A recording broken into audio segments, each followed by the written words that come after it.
मन में विनम्रता का भाव, जीवन की प्रत्येक अनुभूति का चिंतन, चित्त की चंचलता की संयमित साधना, जीवन के अनित्यता की समझ निब्बाण के रास्ते खोल देती है। आज की बात। आज की बात, स्वागत। आप जानते हैं कि आज की बात में हम तथागत बुद्ध की शिक्षा से जो मार्गदर्शन हमारे जीवन के लिए आता है, उसे हम अपने पक्ष में समझने का प्रयास करते हैं। आइए इसी कड़ी में आज आगे बढ़ते हैं। आपको बताते हैं कि बुद्ध क्षेत्र का निर्माण ये क्या होता है। अब देखिए, मान लीजिए कि एक घने अंधकार में डूबा हुआ कोई बंजर है और जिसमें अनेक जीव बड़ी संख्या में दिशाहीन भटक रहे हैं। स्वाभाविक है कि वे सब भयभीत होंगे। जाहिर सी बात है कि जब वे एक दूसरे को पहचाने बिना रात्रि में भटकेंगे तो वे छटपटाएंगे और अकेलापन अनुभव करेंगे। यह सचमुच एक दयनीय दृश्य है। फिर कल्पना कीजिए कि वहां एक महान व्यक्ति अपने हाथ में मशाल लिए प्रकट हो जाता है और पास पड़ोस उज्जवल और स्पष्ट दिखाई देने लगता है।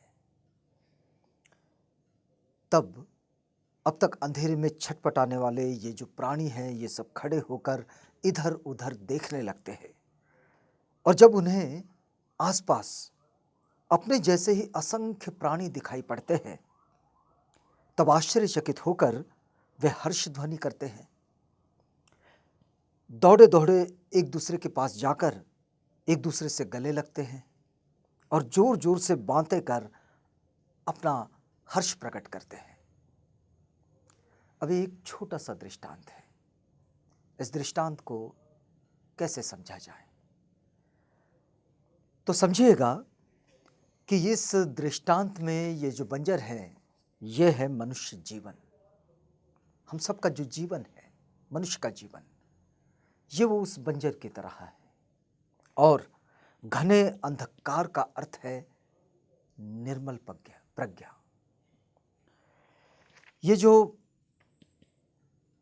घने अंधकार में अगर निर्मल प्रज्ञा का अभाव हो तो ये घना अंधकार बिल्कुल अंधकार ही बना रहता है, जिसको हम सामान्य भाषा में अज्ञान कह सकते हैं।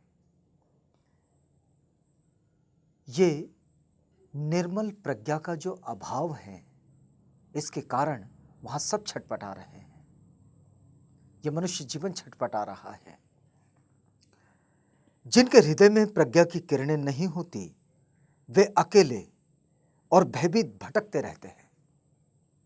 जिनके हृदय में प्रज्ञा की किरणें नहीं होती, वे ऐसे ही भयभीत होकर भटकते रहते हैं और फिर वे पैदा भी अकेले होते हैं और अकेले ही मर जाते हैं।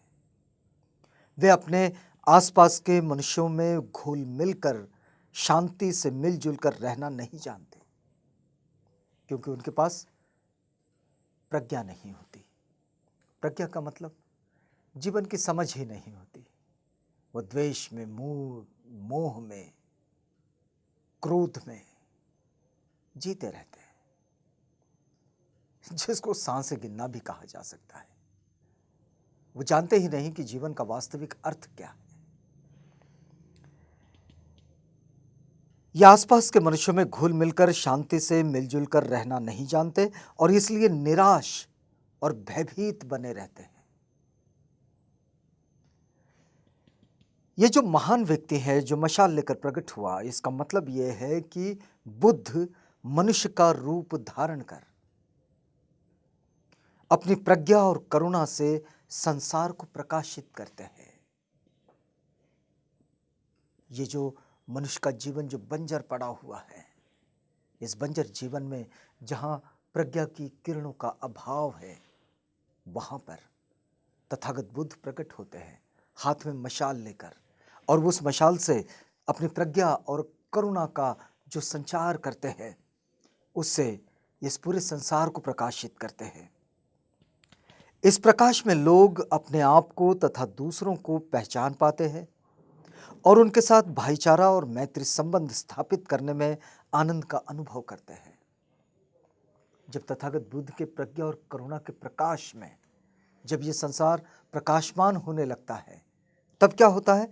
तब लोग आपस में एक दूसरे को पहचान सकते हैं, ये समझ सकते हैं कि जो कुछ मेरे हृदय में है उसके भी हृदय में है। जितने सुकून की, जितनी जिस दोस्ती की, जिस अपनेपन की मुझे जरूरत है, ये उसे भी है। और फिर भाईचारे के साथ दोनों मैत्री संबंध स्थापित करते हैं, और जब दोनों के मैत्री संबंध स्थापित होते हैं तो उसमें आनंद का अनुभव होता है। हजारों लोग समाज में एक साथ रहें, किंतु उनमें तब तक सच्चा भाईचारा नहीं होगा।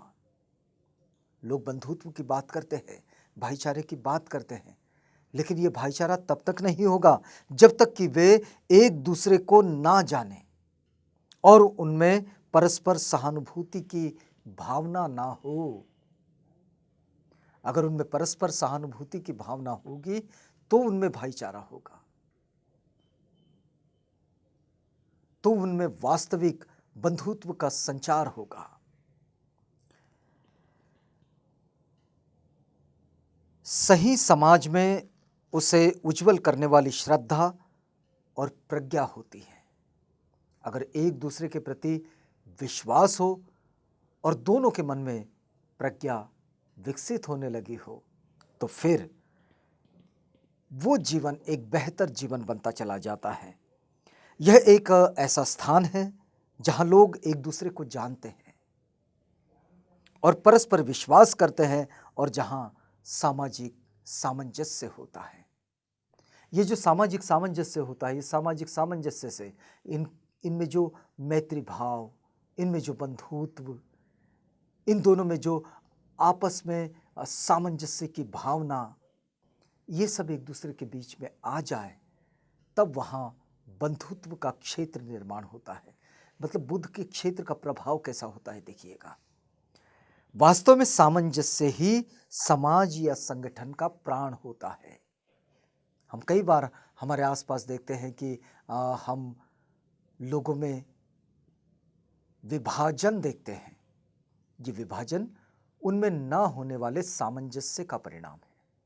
अगर उनमें सामंजस्य होता तो वे संगठित होते, एक साथ होते, मिलजुल कर रहते और मिलजुल कर एक दूसरे का हाथ थामकर, एक दूसरे के कांधे से कांधा लगाकर आगे बढ़ते।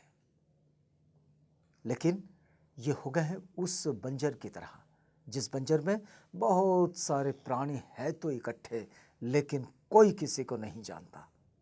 सब एक दूसरे के मिलने को तरस भी नहीं सकते उस वक्त में जब वो जानते ही नहीं कि उनके आसपास भी कोई है।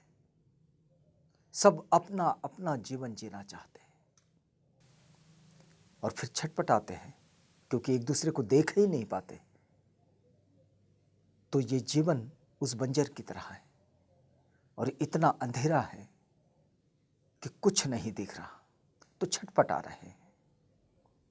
लेकिन वो मनुष्य जो मशाल लेकर, अपने हाथ में जो मशाल लेकर आया है, वो जब सामने आया तो उसके प्रकट होते ही उसने जो प्रज्ञा और करुणा का संचार किया, तब कहीं उन्हें समझ में आने लगा कि हाँ, यहाँ और भी लोग हैं, ये भी हमारे जैसे ही है, और इन सब में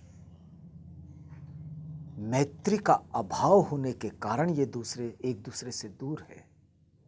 तो बस इनमें मैत्री का संचार होने की जरूरत है। और मैत्री ये द्वेष और क्रोध को छोड़कर तो आएगी ही, लेकिन सामंजस्य के साथ आएगी। तो सामंजस्य का ये भाव लेकर आगे बढ़ते हैं तो निश्चित रूप से एक बेहतर जीवन की तरफ चले जाएंगे। आज की बात में बस इतना ही। यहाँ रुकते हैं इस वादे के साथ कि कल आपसे पुनः मुलाकात होगी इसी कड़ी में नई बात के साथ। आज की बात।